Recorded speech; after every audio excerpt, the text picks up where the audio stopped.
back to One Lifetime Travel.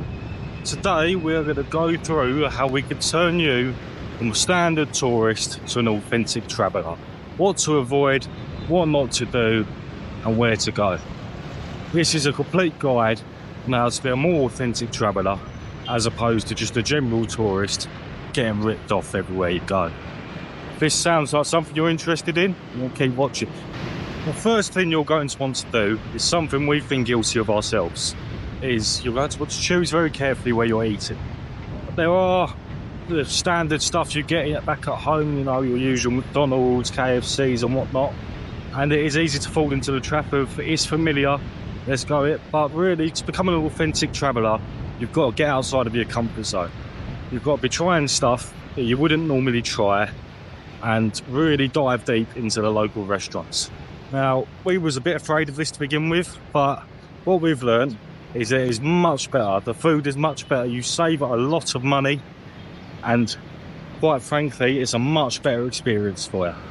So we're going to go show you where not to go and where to go. So these are the kind of places you're going to want to avoid. You'll find them in most tourist destinations. They're normally somewhere near the shopping centres. You are much better off going to a local restaurant like the one we found in Vietnam that we're showing you now. Now, we enjoy a trip to the Golden Arches for a signature Big Mac as much as the next person. However, it really does wear away your budget quickly, and it doesn't really give you that authentic experience. Now, a lot of the local restaurants might not look as well set up, but the food is amazing, and you get more of a taste of how the locals actually live, which is really what it's all about. So another thing you're going to want to do is immerse yourself in nature, whether this be hiking into the rainforest or taking a dip down at your local beach.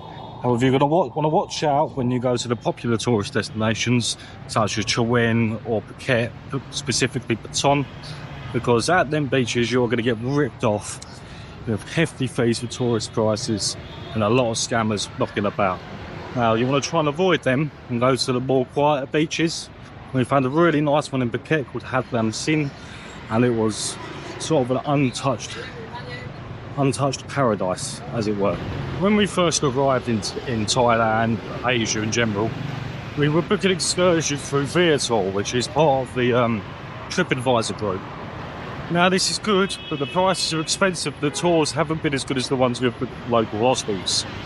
The trips we've been on local hostels, like the Chu Chi Tunnels in Ho Chi Minh, were far better value for money, and they were far better tour guides than the ones we got through Viator. Now, I know Viator is ease of use, however, you'll get a much more authentic, more realistic experience booking for a local hostel who knows their tour guide personally and doesn't want to upset regular hostel goers. I also find local people offering tours. Now, these tend to be a lot better for your money, and they also take you to destinations that tourists don't usually go to. So like we got a tour in Vietnam, and they took us to a female-only monastery, which otherwise we would never have seen. There was no one there, no tourists at all, and it was quite a unique experience that we weren't going to get looking on TripAdvisor and places like that. So you've got to bear in mind that you can use the locals to your advantage as well, as they want to make money out of you. However, they offer a fair price and a private tour. So that is another good way of getting tours and having a more authentic experience with a local guide who actually lives in the local villages and the local areas.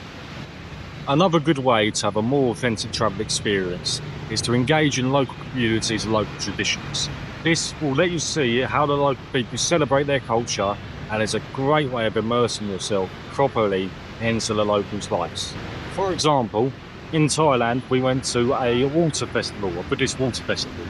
And there we was able to see all the celebrations and the way the people get together, how they celebrate as a community, their local traditions and beliefs.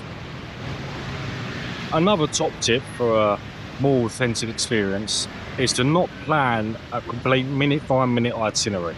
It's much better to get to where you're going and then find out from the locals themselves what you should be doing in and around the local area. This, therefore, means that you don't need to meticulously plan stressful days on end before you travel, and then just rock up there, look in your local hostels and provide your local tour guides and see what they have to offer you. Now, when you get to these places, accommodation is a big part of it. So the best way to do it is hostels. It is the cheapest way of doing it. However, if you look on Airbnb and you're in the place for quite a while, you can get quite a good deal on apartments, which is what we've done. You sort of get a more of a vibe when you spend more time in one place. You get more of a feel for what the actual local life is like. This gives you a bit more of an authentic experience of how the locals live their lives. Granted, the accommodation you'll be staying in will not be the same as what the locals live in, but you'll be living in the same area. It may be tempting to stay in a big luxury hotel, as it's far more affordable in these countries, whether you're in South America or Asia.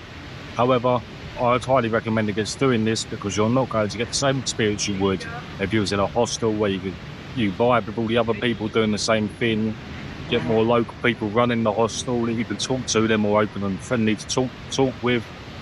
And really, it's just an all-round better experience being in a hostel if you can't afford your apartment or you're travelling solo.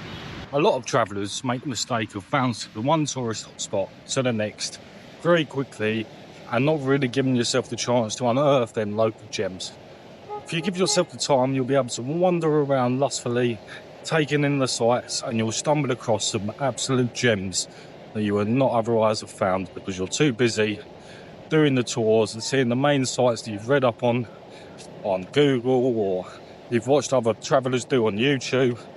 And it doesn't really give you the time to really enjoy the culture and the people and how they live in these places.